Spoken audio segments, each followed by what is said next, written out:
Welcome back.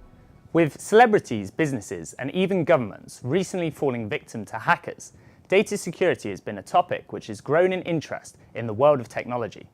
Today on LokadTV, we're going to discuss how as cloud computing gains in popularity and also how hacking techniques go ever more sophisticated, you can be truly confident in the safety of your data. So Johannes, this is a topic which has been somewhat sensationalized in the media in recent times. But is data security really a new issue? No, it has been around for quite a while. It's intriguing. When I started Lokad 10 years ago, it was basically the idea was to keep the data locked, away from all networks and away from hackers and everything. And guess what? As soon as supply chains are concerned, if you just lock your data in a vault, yes, it's very, very secure, but your supply chain suffer dramatically because the problem is that people, partners, and even your own organization do not have access to the data to actually optimize your supply chain. So if you want to achieve any degree of supply chain optimization and that you have a supply chain that is a bit complex, a bit distributed over different locations, possibly different countries, etc., then you need to have a way to feed all the parties involved in your supply chain with the right data, which means that by design, you are exposing your data more, you're exposing your systems more, and thus comes the problem of data security. Okay, and it seems like every day in the media we're seeing a new organization, a new celebrity being hacked. I mean, is this something that's actually occurring more frequently, or is it just we're hearing about it more often? No, I believe that cyber attacks overall are on the rise. There are some very basic reasons for that. Not that we have more bad guys around. It's just that we have more IT systems and more dependency on our on software in general. So companies are ever more digitalized, and even I would say regular customers are using more and more online services.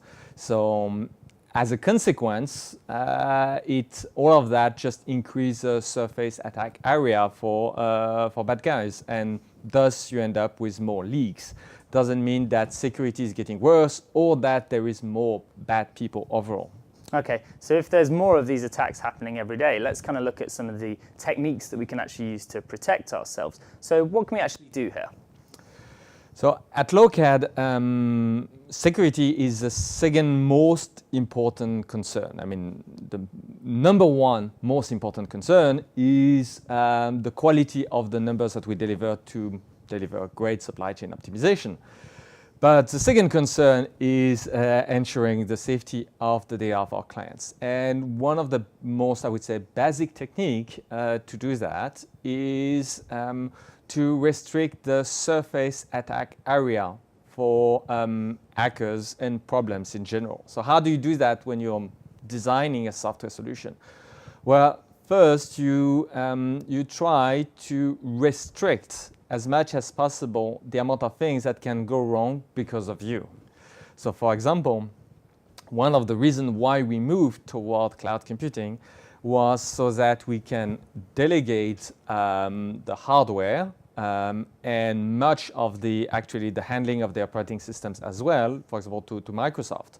It's not that Microsoft is perfect, but in terms of engineering teams, they have to just physically secure, let's say, the computing hardware. They have way more resources than Lokad. So it makes a lot of sense not to trust your teams when you have 20 people if Microsoft is trying to do the same security effort, except that they have several hundreds of people on the case. Okay, let's talk a little bit about that delegation then. There's a lot of computing companies out there. So how do you know which are the companies that you should trust and which are the companies you should outsource your work to and which are the companies you should probably avoid? I mean, as a rule of thumb, all those large companies who are exposing tons of computing resources online, so I'm talking about the big cloud computing providers, Amazon, Microsoft, Google, they are survivors of the internet. You know, they are being attacked every single day by literally hundreds of hackers. And if their systems are still up after, you know, a decade of operation online, it means that they survived all the punishment they are taking on a daily basis. It doesn't mean that they never got breached. It just means that they have been very, very diligently fixing and patching all the problems that were encountered. So as a rule of thumb, you should trust more, the more, I would say, exposure your provider, the more and the longer this provider has been around, then the more trust you can give to this provider. So if people have stayed long, very, very exposed, been relentlessly attacked and survived, they are probably quite good at what they're doing security-wise. Okay, so that's sort of one way in which we can ensure that our systems are very much secure in the way that they're designed, is by outsourcing it to other companies. What other techniques can we use to ensure that our systems are safe? So the same principle of minimizing the surface attack area also applies in the inner parts of your software. So for example, at Lokad, we are not internally using any relational database system, you know, any SQL database. It's not that we don't like SQL databases. They are very powerful. They can do tons of things. But that means that when you have that in your storage layer, you have a massive problem in terms of security. I mean, it can be secured still, but it's a lot of efforts. Why? Because your data storage layer becomes programmatically smart. You know, with SQL, you can write code. So if you can write code in SQL, you can write code that is nefarious, which means that anything that hits your database needs to be checked, because you can have also problems known as SQL injection attacks, where basically an attacker managed to inject nefarious queries in your database. So basically, they attack your data storage layer. So one way we protect ourselves against that is that at Lokad, because but it only applies for us. I mean, maybe not only for us, but maybe not for all companies. Because at Lokad, we don't need relational databases. We have opted, for example, for a very, very dumb, naive data storage layer. We are actually using blob storage on Azure, but that's a technical detail. The key idea is that we are using a data storage layer that is orders of magnitude simpler and dumber than, let's say, relational databases, and that has zero programmatic expressiveness, which means that there is entire classes of attacks that cannot happen at the level of our data storage layer, just because the data storage layer is too simple to, you know, offer angles for those classes of attacks. And that's the same ideas for many of the components we use, is that if we can use a component that is way simpler, way dumber, then we minimize the amount of things that can go wrong. And by the way, we are using a lot of open source components, but that doesn't mean that everything goes. We are, on the contrary, we are vetting every single component, frequently proofreading the entire code to choose components that are as small as possible for the given task. And we try to restrict also the amount of ingredients that goes into our solution, because every single, you know, third-party component, even if it's nice and free like open source stuff, doesn't mean that it's secure. So we try to restrict, I would say, the amount of technological mass that we have. Okay, so basically being simplistic and a little bit dumb is actually very much beneficial. So that's a few ways in which we can be secure by design. How about being secure in terms of the culture? What are the cultural issues that companies should promote in order to increase their data security? So openness is probably the key. And when I say openness and exposure, which is kind of the opposite of what I described, you know, about the fortress approach that I described about supply chains and how things were done, you know, 10 years ago. So if you have, I would say, a fortress mindset, so basically you want to lock your data in a vault that is buried and very hard to access and everything, then it gets very opaque and obscure and difficult to access this data. But does that make you really secure? The problem is that as far as IT is concerned, this type of behavior and ultimately this sort of corporate culture is very much adverse to security. Why? IT systems are not secure, not entirely because they have been designed to be secure. Yes, obviously, if you don't have, I would say, design practices where you want to have like correctness by design, software-wise, it's very hard to secure anything. But once you have that, once you have a high degree of correctness by design, a high degree of, I would say, of scrutiny in what you put in your software recipe and whatnot, then what you need to get better in terms of security is transparency and exposure. So transparency, I mean that people can kind of see what goes inside. The security is not something that is an emergent property of the fact that nobody knows what goes into your IT, so nobody can attack it. It's people knows what is going on, in the system, how they work, how their architecture, and they can see, yes, it's correctly designed, it's going to be secure.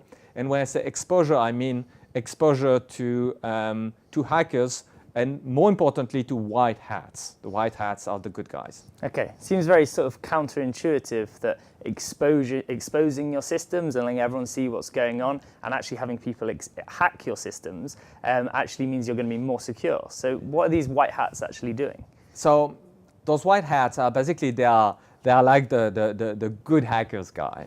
They are people who are, as a way of living, typically try to get into systems. And we have at Lokad experienced that a couple of times. And the way it works is that we have people on the internet who just register for a free account at Lokad and try to poke things around and see if they can find security issues. And actually, historically, some of them did manage to find some issues. By the way, the issues that they found were only within a single account. So I would say the containment was tight, but some people in the past managed to find issues where they say, well, I'm supposed to be a user that has this level of restriction, and I can bypass some of the stuff. So basically, even if it's within an account, that's indeed a problem. And the way they say that, they come back and say, we report that I found an issue. I'm going to disclose to you what I found. And by the way, if you can pay me a bounty for that, but it's as you wish, you decide the price, then I will be even more happy, and maybe that will motivate me to try to find other issues in your systems so that it can be even more secure. And this is the kind of exposure that you seek. You want to have people that try to hack into your system, and especially white hats, so that when they find a problem, they diligently report it to you, and then obviously you have to play the game, which is basically if people spend time to hack into the system and succeed, you need to, I would say, to compensate them fairly for the amount of effort that they put into hacking your system. But it's a good thing. That's how you actually get more secure. If your systems are supposedly secure, but nobody ever tried to hack into them, then, well, it's very, very theoretical. You don't know. And in IT, there is nothing like obvious. Again, the fortress analogy falls apart because a real fortress, you have walls of stone, and you can feel that it takes some brute force to get through. But in terms of software, the problem is that the security can fall apart sometimes for the smallest mistake. So it's supposed to be very, very secure, but there was a tiny, tiny configuration issue in one of your secondary server, and that was a breach. So you need to have people who try to pick and poke, everywhere, so that they check that you're very, very secure, all the way through. So it's a bit of a bizarre concept, isn't it, really, that you've got these people who are hacking your system who are actually the good guys. So where do you draw the line between what is a white hat kind of attack and what is something that's a bit more malevolent? I mean, it's completely different. It's completely different in terms of mindset. The white hats, they are like freelancers, but they have their reputation. They are good guys. They are very professional in the way that they disclose, the problems. And typically, they are going to disclose the problem first to you and then say, well, what you're paying me is kind of up to you. I mean, some companies have even like official bounty programs, but fundamentally, they are like freelancers that helps the ecosystem to get better in terms of security. I would say black hats, the opposite. They're not going to do that. Once they find a hole in your system, they are going to exploit that hole until the end of time or until you've actually patched the hole, and then they are going to to try to resell your data or blackmail you or whatever. It's very different. Again, white hats, it's not blackmail. It's if you don't pay me, fine, I'm not getting paid, but don't expect me to keep working on your system afterward. I did the first one for free so that you can see that it's a real thing and I'm doing serious work and not just making empty claims. But then what you pay is up to you. But the more you pay, the more you will capture my own interest in actually trying to find further issues on your system. And that makes sense. Those they are freelancers. They could work on improving the security of your company or the security of other companies. So they have to prioritize. Okay. You mentioned a little bit earlier, it's very easy for there to be a little loophole that might exist somewhere, and that's what hackers are good at, is finding those loopholes. But can you ever really be confident in the security of your data? I mean, because even governments are being hacked nowadays, and they must have more infinite resources in order to dedicate to these things. So can you ever really truly relax? No. The answer is really no. It's very funny because I think all those security problems became a bit more visible thanks to things like Bitcoins. Why? Because suddenly it becomes pretty much obvious that it was so incredibly hard to secure anything, because the good thing with Bitcoins is that if you're hacked, the machine that was holding your Bitcoins, if it hacked, then the Bitcoins get stolen. And then people started to realize when they were putting Bitcoins on servers online that pretty much everything was gone after a while. So people realized how hard it was to actually secure anything. And if we take the example of governments, my own experience is that actually in terms of stage of maturity security-wise, you have at one end of the spectrum, you have the people that are, I would say, exceedingly good. That's the Facebook and Google of this world. Yes, Facebook can get hacked once in a while, but literally thousands of people try to hack into Facebook like every single day. So they are survivors, literally. So they are very, very good because they are basically B2C, massive exposure, massive attacks, relentless, ongoing on their systems. And it's the same for Google, Amazon, all the big, and Apple, all those companies that are like B2C driven, super exposed. Then I would say a notch down the ladder in terms of practice are all the B2B software companies like Lokad.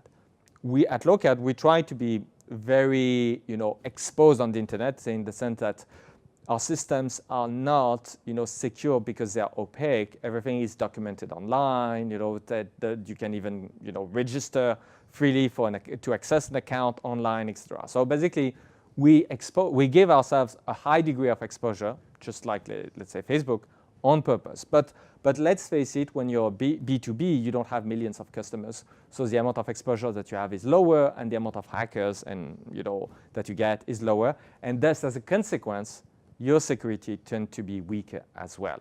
And then, in terms of again one big step down, you have everything that is like mega corporation and governments. I would say that are mega corporations that are not like tech driven, like the Google of this world. Then the security tend to be very weak. Why? Because they have still nowadays, they are still very much into this fortress mindset, security by obscurity, meaning that things are secured not because they are transparent and exposed, but because basically they try to lock them away. But guess what? If you are a very large organization, it just doesn't work. You cannot have things locked away and have thousands of interns and young employees in your organization. That's just not compatible. So bottom line, those security tend to be quite bad. And at the very, very extreme of the spectrum, you have the military, which is probably the worst in terms of IT security and practice. I know that people would think that it's the exact opposite and say my military should be absolutely secure extra. But on the contrary, they had decades of experience of having their own private networks, their own private stuff, their own private systems, their own private everything. And as a consequence, they are dramatically lacking all the exposure that they should have. And if you're following some news, you would see that some various armies all over the world have frequently tons of, I would say, relatively backward IT problems that are, I would say, direct consequence of lack of exposure, lack of. So what is it about those private networks that make them more vulnerable? Because you'd have thought a military system, which has been private for decades, surely they'll be able to get their security sorted out, and it should be something that's safe. That the thing is that, okay, if you say my network is safe because it's disconnected from the internet, well, guess what? If you're the military, you are a large organization that is spanning across many locations, tens of thousands of people. If you're actually an active military that is, fighting overseas and whatnot, you're going to have your systems are going to spread over multiple countries. How can you keep this network absolutely disconnected from everything else? You cannot trust your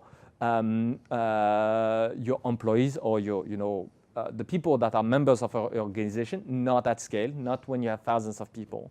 The amount of accreditation that you have is pointless because, well, we discovered that many frauds, Bernie Madoff, until he was convicted, had nothing in his track record. He had an impeccable track record until we discovered that he was the biggest fraud in history. So, and that's what typically happens with frauds, is that until they are discovered, they have an impeccable track record, and that applies, in I would say in investment funds, but it's the same thing for, I would say, spy in the military and whatnot. That's the sort of things that are just human. So, bottom line, if your network is completely disconnected, how do you get, the exposure to all those hackers that try to pick and probe? For example, the vulnerabilities that exist in the Intel hardware, so the CPUs, the processors, there are two classes of vulnerabilities that have been uncovered, about a year ago, Spectre and Meltdown. It means that the hardware itself is vulnerable. And it means that you have classes of software that are becoming, of applications that becomes vulnerable because the hardware they run on is compromised. I don't believe for a second that any military nowadays do not have any Intel hardware on the systems. I mean, Intel has something like, I don't know, I forget, over 50% market share in CPUs for desktops. So I'm pretty sure that every single army of the world has literally hundreds, at least if not tens of thousands, workstations working on Intel hardware that has critical vulnerabilities. So how do you deal with that? If you don't have people, that pick and probe and that try to patch the thing, well, chances are that you're just going to stay vulnerable until someone managed to connect to your supposedly, private and protected network, and then it will be all in because everything is kind of weak and that has not received, enough scrutiny. Okay, it's all starting to get a little bit worrying now. I might not be able to sleep tonight. Let's try and finish on a bit more of a positive note then. The Googles and the Facebooks of this world are putting a huge amount of investment into research and development into data security. So can we envisage a day when hacking is a thing of the past and never really exists at all?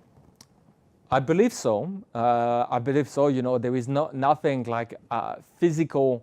It's not like a law of physics that every single computer system is unsafe. There is no such thing as a fourth law of thermodynamics that says that the amount of hacking is only going to increase over time. This is not entropy. But the bottom line is it's going to take time, and as far supply chains are concerned, this evolution can happen much faster if you embrace, I would say, a culture of openness and exposure for your supply chain data and your supply chain systems, which means that having your systems more transparent, more exposed, still secured. I'm not saying that you want to be exposed in the sense that anybody can access anything from anywhere. That's not what I mean by exposure. By exposure, I mean that it's not secure just because there is only one person in the IT department that is supposed to be able to access that. It's not this type of security. But basically, the more as companies, with their supply chain, they evolve towards systems that are more online, more, I would say, secure with a defense in depth philosophy, then they will have much faster something that is much more secure. Okay, well, we're going to have to leave things there. Hopefully nobody's going to hack us after this, or maybe you probably want them to hack us. White hats only. White hats only. Okay, that's everything for this week. Thanks very much for tuning in, and we'll see you again next time. Bye for now.